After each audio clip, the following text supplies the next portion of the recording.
আশাকৰ্মী অংগনবাদীৰ লগতে মধ্যভোজনৰ ৰান্ধনীসকলৰ বাবে অতিকে ভাল খবৰ যে অসম চৰকাৰে কালি ঘোষণা কৰিছে মধ্যভোজনৰ ৰান্ধনীসকল আশাকৰ্মীৰ লগতে অংগনবাদীসকলক দৰমহা বঢ়াই দিব। বন্ধুসকল, যদি আপোনালোকে এতিয়ালৈকে সম্পূৰ্ণ ডিটেইল পোৱা নাই, সেই ভিডিঅ'ৰ শেষলৈকে আপোনালোকে সম্পূৰ্ণ ডিটেইল পাই যাব।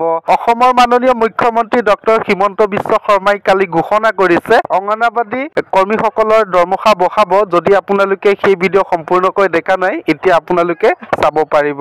আমাৰ অংগনবাদী সহায়িকা কৰ্মীসকলে, আশা কৰ্মীসকলে আৰু মধ্যাহ্ন ভোজনৰ ৰান্ধনীসমূহে কিছু তেওঁলোকে বেতন বঢ়াবৰ কাৰণে বিভিন্ন সময়ত চৰকাৰৰ ওচৰত দাবী জনাই আহিছে। কিন্তু আমাৰ হাততো ইমান টকা পইচা নাই যে তেওঁলোকৰ দাবীসমূহ আমি পোনছাতে গ্ৰহণ কৰিব পাৰোঁ। আমাৰ বিত্তমন্ত্ৰী অজন্তা নেওগ, মন্ত্ৰী পীযুষ হাজৰিকা আৰু মন্ত্ৰী অশোক সিংঘাল, এই যিখিনি আমাৰ ডিপাৰ্টমেণ্ট ইয়াত ইনভলভ হৈ আছে, এই তেওঁলোকক লৈ আমি এখন সৰু কমিটি কৰি দিছোঁ, যাতে বাজেটৰ সময়ত বা বাজেটৰ পিছত উপযুক্ত সময়ত মধ্যাহ্ন ভোজনৰ কৰ্মী, আশা কৰ্মী আৰু অংগনবাদী কৰ্মী সহায়িকাসকলক আমি কি সহায় কৰিব পাৰোঁ, তেওঁলোকে যিমান খুজিছে আমিতো সিমান কৰিব নোৱাৰোঁ, কিন্তু কি সহায় কৰিব পাৰোঁ তাৰ বিষয়ে তেওঁলোকে বিবেচনা কৰি চৰকাৰক এটা প্ৰস্তাৱ আগবঢ়ায়। আৰু আজি আমি 10 জানুৱাৰীত আজি গধূলিলৈকে এতিয়া আমি বহি আছোঁ গোটেই কেবিনেটখনে, যে উচ্চ ন্যায়ালয়ৰ যিগৰাকী ন্যায়াধীশ মহামান্য তেখেতে কোৰ্টত আজি ঘোষণা কৰিছিলে যে আজিৰ ভিতৰত তেওঁ জাজমেণ্টটো দিব। কিন্তু এতিয়ালৈকে আমি বহি আছোঁ, জাজমেণ্টটো অহা নাই। গোটেই কেবিনেটখনে ইনফেক্ট 3 ঘণ্টা সময় আমি বহি আছিলোঁ যে জাজমেণ্টটো আহিব, অলপ পিছত আহিব, এতিয়া আহিব, এনেকৈ আমি অপেক্ষা কৰি আছোঁ। ইনফেক্ট দিনৰ 2টা বজাৰ পৰাই আমি অপেক্ষা কৰি আছিলোঁ। সাধাৰণতে চৰকাৰসমূহে পঞ্চায়ত পাতিব নোখোজে, যে আমি পঞ্চায়ত নাপাতোঁ, ইমান ইলেকশ্যনত আমি ৰিস্ক নলওঁ। বিশেষকৈ বিধানসভাৰ নিৰ্বাচনৰ আগে আগে কোনো চৰকাৰে পঞ্চায়ত পাতিব নোখোজে। আমি পঞ্চায়ত পাতিবৰ কাৰণে উদ্গ্ৰীৱ হৈ বহি আছোঁ। কিন্তু এই পৰ্যন্ত মই অলপ আগতে মহাঅধিবক্তা দেৱজিৎ শইকীয়াক টেলিফোন কৰিছিলোঁ। তেওঁ কৈছে যে এই সময়লৈকে জাজমেণ্টটো ডিক্টেশ্যন হৈ আছে, জাজমেণ্ট অহা নাই বা যি ধৰণৰ কথা। আজি যদি ৰাতি 12টাৰ আগতে আমি জাজমেণ্টটো নাপাওঁ, পজিটিভ বা নিগেটিভ যি নহওক, তেতিয়াহ'লে আমি পঞ্চায়ত ইলেকশ্যনটো একেবাৰে মেট্ৰিক বা হায়াৰ ছেকেণ্ডেৰী পৰীক্ষাৰ পিছলৈকে লৈ যাব লাগিব। কাৰণ 14 ফেব্ৰুৱাৰীৰ পৰা মেট্ৰিক আৰু হায়াৰ ছেকেণ্ডেৰী আৰম্ভ হ'ব।